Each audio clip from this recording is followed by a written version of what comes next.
Celebrating Super Bowl 52, coming to the Twin Cities, 1500 ESPN, in partnership with the Minnesota Super Bowl Host Committee, present 52 super stories leading up to the big game from our own Patrick Reusse. There's a legend out there that no home team has ever had a Super Bowl in its area. Well, that's not exactly true. The Los Angeles Rams played in the 1980 Super Bowl, the 1979 season. It was played at the Rose Bowl, which wasn't their home, but as they say, that's close enough for government work for the Rams back then, who were located in Anaheim by then. But the Los Angeles Rams, I thought, was probably the worst team to ever get to the Super Bowl, one of the most unimpressive. And yet they got there playing the mighty Steelers, who had already won 3 Super Bowls in the 70s, and they were leading going into the fourth quarter, 19-17. Shock of shocks, they were 10-point underdogs. And then Chuck Noll allowed Terry Bradshaw to call the plays, but in this case, he sent in a play to Terry Bradshaw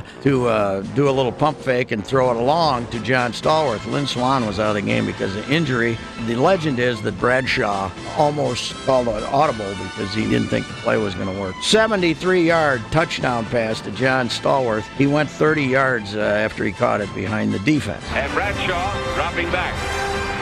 Bradshaw pumping, firing downfield. There goes Stallworth.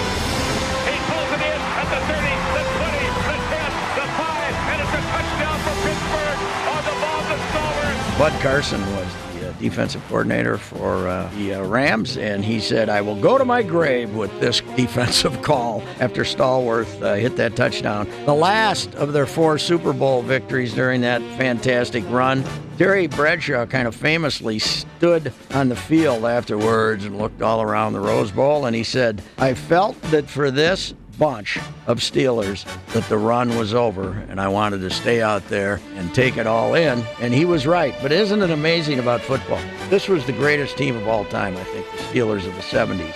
Yet, after the end of 7 years, Bradshaw felt like the team was old and it was over the hill. It doesn't take long to get over the hill. Steelers won the 4th of their Super Bowls, 31-19. 103,000 fans in the Rose Bowl that day, most of them rooting for the Rams. So that was a home field advantage that the Rams almost took advantage. 52 Super Stories continues next week with another great yarn from Patrick Reusse. And for more details on Super Bowl 52 coming to the Twin Cities in 2018, sign up for the Host Committee email at mnsuperbowl.com.